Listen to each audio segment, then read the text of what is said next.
I fought the law and the law won. I fought the law and the law won. Hello and welcome to the next episode of Matt and Todd Go to the Movies, the podcast where Matt and Todd, for now, watch a Netflix top 10 movie, and then we talk about it, discuss it, share our feelings and insights. Hopefully, you listen to it and everyone is good. I am Todd Domer. And I'm Matt Malloy, and welcome to another episode where we watch a movie. We've done that on every episode except for one. True. And I was wondering when you started that sentence if you were going to remember that. that one took place almost exactly a year ago, I think, which was Wow. our COVID update, Yeah. explaining that theaters were shutting down, and so were we. But then we figured some things out. Yeah. We're Then we able to. conquered We technology. did. So, So today we're going to be talking about an older film. Feels weird to say an older film, but it is 20 years True. old. That's so crazy to me that this movie is 20 years old. Yep. Yeah. So we're talking about Training Day today. King Kong ain't got nothing on me. Yeah. Exactly. Well, so this movie came out in 2001, and it's got all kinds of interesting people in it. Yes. The lead is Denzel Washington, and followed closely by Ethan Hawke. But there's also there's some musical stars in this. You've got your True. Dr. Dre, your Snoop True. Dogg, Yeah. and even Macy Gray is in this. Yes. And her breakout performance, Eva Mendes, is in this movie. She didn't really do I much was before just this. about to look up if she had done much before this movie. Not much. Not Okay. much. So, and then you got some older guys. Scott Glenn has been in a bunch of stuff. And Tom Berenger, obviously, has been in some things. True. So that's kind of where my immediate list of stars ends, that's a lot, but anyone else pop out in your mind? Um, yeah, so there's this guy in it, Cliff Curtis, who I'm positive no one knows that name, but he's been in so much stuff. Like, he's just one of those actors that is always working, I feel. He was, remember Dr. Sleep? He was Ewan McGregor's friend in that movie. Okay, He was one of the Mexican guys in the movie at the house with the tub. gotcha. But, yeah. Um, Other than that, not particularly. I mean, there's a couple people who like I've seen in different stuff, but nothing too noteworthy, I feel. Sorry if you listen to our podcast, uh, those people I'm talking about, and I didn't name you. Yeah. Don't take it personally. Yeah, don't, because we're not changing anything for you. Yeah, yeah. So, Don't take it personally, but be true to yourself and know that you're not that big of a star. right. Well, so what is this movie about, Training Day? It is the premise of the movie is centered around the idea that Denzel Washington's character Alonzo Mm-hmm. um, is basically in charge of like a team of detectives who work undercover narcotics type stuff and are constantly scoring like big arrests on like high dollar amount seizures and stuff like that. Yes. And Ethan Hawke's character Jake is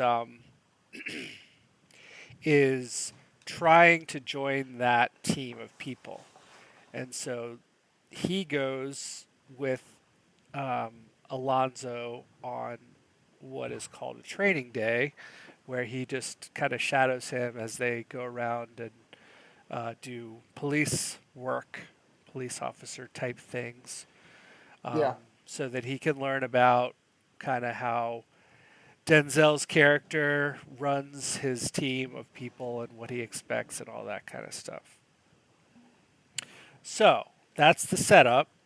What actually happens is uh, Alonzo is constantly throwing like sketchy and shady things for Jake to do to kind of prove himself, from Yeah. smoking PCP laced marijuana to drinking on the job to letting people go and kind of beating people up. And the list goes on and on and on.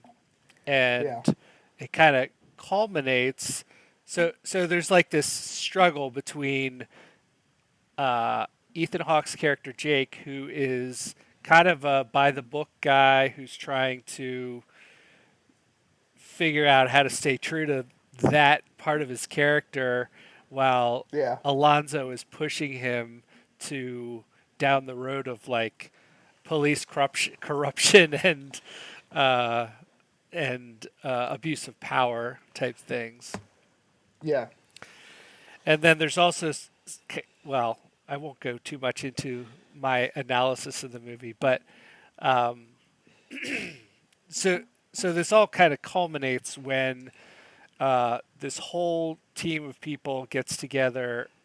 All of Denzel's people get together, and they go and take someone down and end up basically killing the guy for no reason other than they want him dead. Yeah. And they want his money, which they take. They seize the money, but then they take like a quarter. They take about $1 million Yeah. Something like that. out of 4 million,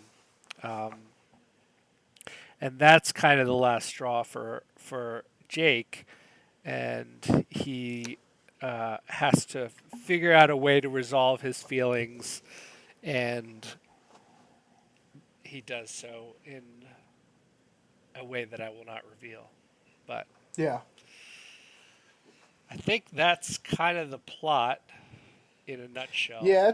It's hard to get more into it without revealing too much. And for a movie like this, if you haven't seen it, you really, you don't want anything to be ruined, I don't think. Right.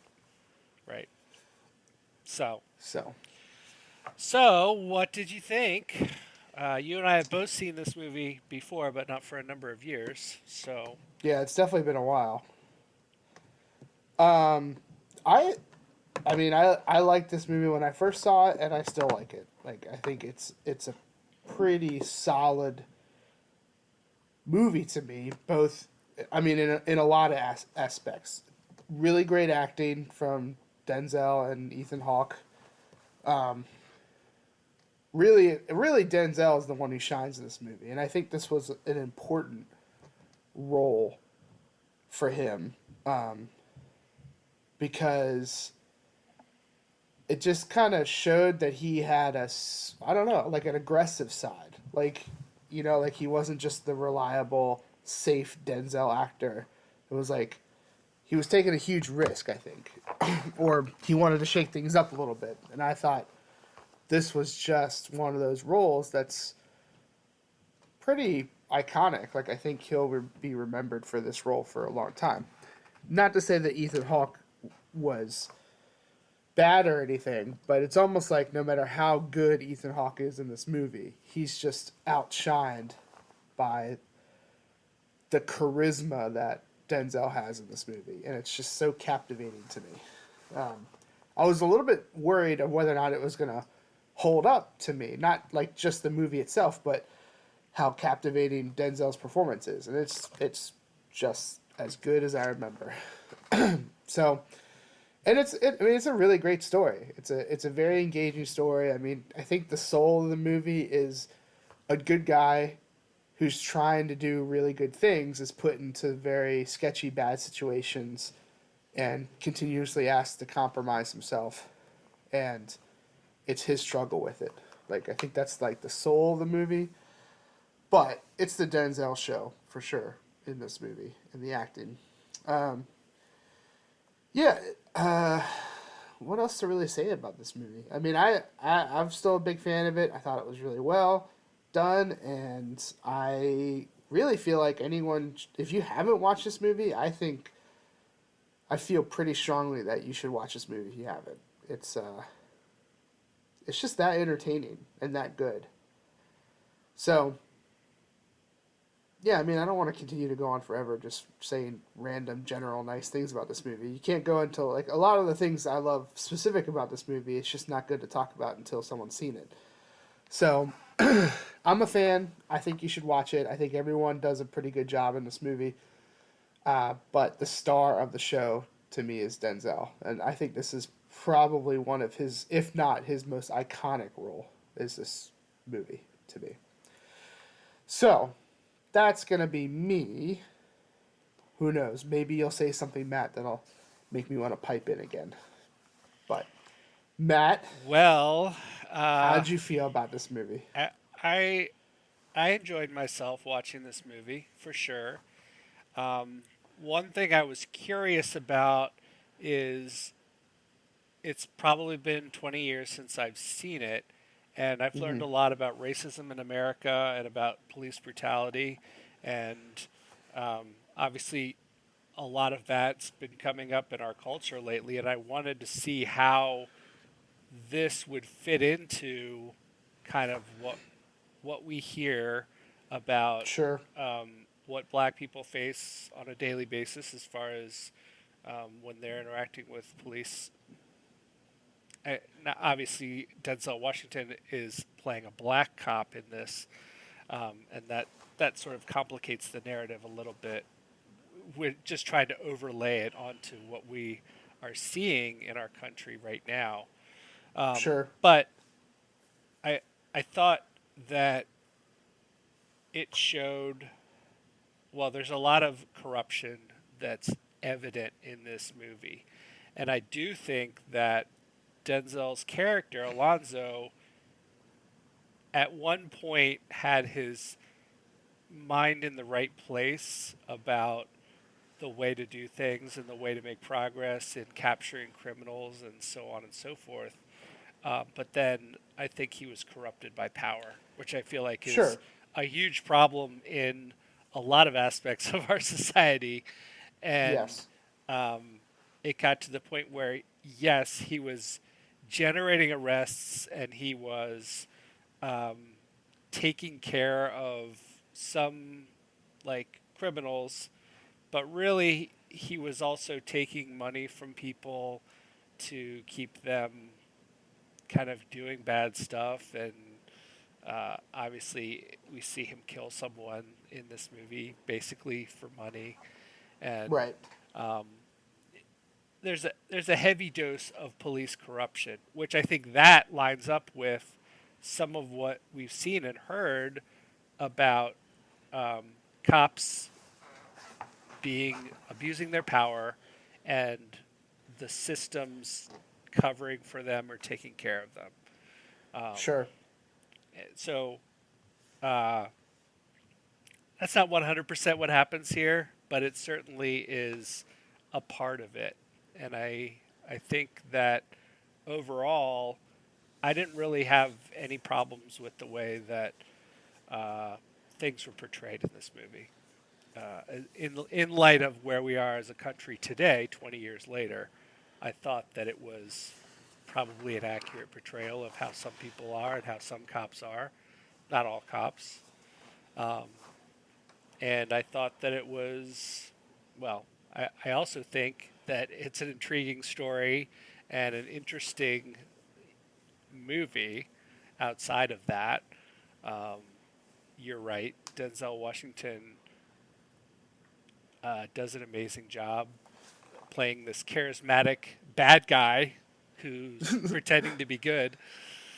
Um, and yeah, it doesn't really matter what what anyone else does in the movie because of his star power, which is on full display. Sure. So, Well, you definitely put on your more serious review goggles than I did for this movie. well, yes, it touched on some things that I've been really focused on learning about. So, uh, I I feel like I had to speak to that. So, hopefully, that's not a big turn off for people, but there is real stuff outside of movies that happens in the world, and What? No, there isn't. You're such a liar. sometimes we'll talk about that on this podcast.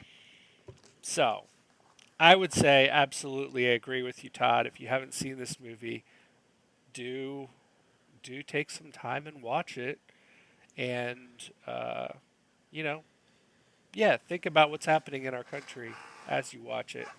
But it's okay for you to just enjoy the interesting story as well, if you need a break from what's happening. Um, It's certainly not a kids' movie, so it don't make it a family affair. it is not a kids movie. There is plenty of violence. I think there's some head trauma. There's Yeah, not much though. I don't think in this movie. no. Not much head trauma. Some though, so watch out, Ed. Yeah. But yeah, go watch this if you haven't seen it yet. Or if you haven't seen it in a long time, watch it again. Yeah, I will say that this movie has one of my favorite instances of the good guy doing something just purely good, and it comes back in a major way near the end of the movie. Like, I'm not gonna like go into it, but it's like one of my favorite, because movies do this sometimes where something happens in the beginning and then it comes up again at the end of the movie through some way, shenanigans or whatever. This movie has one of my favorite instances of that. Mm. So, if you watch it, if you've never seen it, and you pick up on it, shoot me a message. Why not? Yeah. Let's talk about it. So, Matt, how many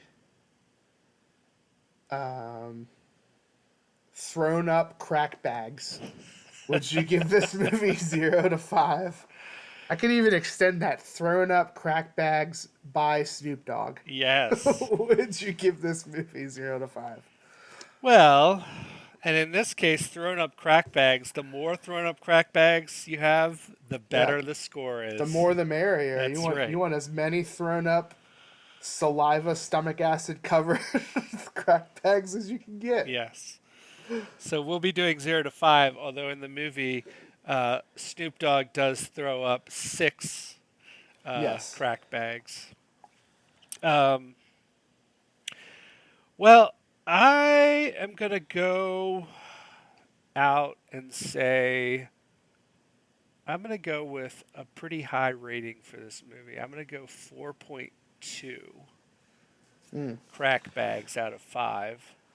Thrown up crack bags by Snoop Dogg. Yes, thrown up crack bags by Snoop Dogg out of 5. And say that other than perhaps someone being turned off by the violence or the subject matter of this movie, Or language. there's a few. This is a rated R movie, and it's true R. True. But other than those types of objectionable things, I think there's not a ton wrong with the movie itself, as far as how it's constructed and certainly how it's acted. So that's where I'm going to do 4.2. Nice. Yeah, I'm at pretty sure I'm going to land on a 4.1. Well, that was in my head when we went into our talkings about. And I do think it's kind of, I don't want to say rare, but I mean, this movie's 20 years old, and I feel like there's other movies that are 20 years old or older, or maybe even not as old as that you can watch and go, this feels a little dated, like, or something like that. And this one didn't have that much of that. You know, obviously when someone pulls out a cell phone, it's not our cell phones today or anything like that, but Right. it just felt, you know, because even in talking about like the police brutality aspect of it, there's like one line in the movie where Ethan Hawke is like, he's like, man, the chief's really cracking down on, you know, police brutality, doing bad stuff like, oh, you know, we can't keep doing this, really cracking down. And I was like, yeah, that's true for right now. That's very true. Across the country, Yep. cracking down. Yep. So, yeah, so I'm at a 4.1. I say, if you haven't watched this movie, just stop listening right now and go watch it. Correct. No excuse. Although you won't find out what movie we're reviewing next if you just stop it. But maybe That's after true. you watch the movie, come back and you can Come listen back to and the finish. Yeah, last bit here. absolutely. Well, so that's going to put our average rating at a pretty high 4.15 thrown up crack bags by Snoop Dogg out of 5. That's a pretty high number for us. That is. So we say watch it, unless you've got some kind of moral objections to content. You should watch it. Yeah. And now, before we sign off, I will reveal the movie that we're going to watch Yeah. next. And that movie is called Yes Day. No. Are you familiar with this movie? I just I was at a friend's house today and we were about to watch something on Netflix and I was like, "What's Yes Day?" The only thing I know about it, it's like a day of parents saying yes or something like that. Right. The tagline here is ice cream for breakfast? Sure. Water balloon battles? Why not? Today they're saying yes to having fun with a few ground rules. I don't think this movie will stack up to Yes Man with the Jim Carrey movie, which I saw and was like, this movie was better than any right it should have been. Like, I went in expecting nothing from that movie, and I ended up really liking it. So, Yes. I don't know. I don't think this one's going to have the same effect on me, but who knows? Maybe I'll be pleasantly surprised. You could be. It's got Jennifer Garner in it. She's the star. Jennifer Garner. It's a family film, I think. I think so, too. Well, that's going to wrap it up for this episode of Matt and Todd Go to the Movies. Thank you all listeners for continuing to listen to our podcast. We enjoy making it and we'll continue to do so. Yeah. Da da da da. Da da. Da da da. Da da da.